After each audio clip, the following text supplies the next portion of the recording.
Okay, today is August August 15, no? Today is payday. Payday ngayon. Ang ganda ng panahon, no? Ludwig, hindi ka pumunta dito. Ganda ng panahon ngayon. Maaga kami dito.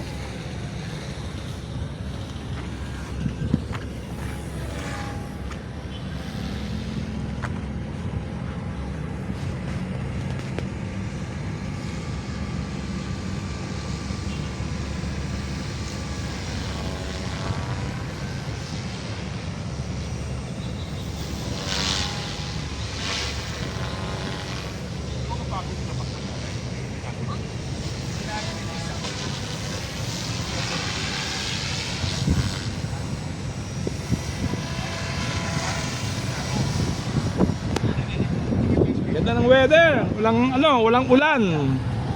And it's already 10:30. Yeah. Taiwan. Nagtiwala pa ako sa Taiwan. Oo. Yung China magaling din naman kaso There si Marcel tuning his SDX. And ito, I just finished flying my Blue Sky OMP M2. And I've been charging it, the free battery. Ganda ng panahon ngayon, buti na lang. It's been a long time kasi puro non-stop raining eh. Siguro may tatlong linggo na ako hindi lumilipad dito. Anyway, okay, that's about it. Thank you.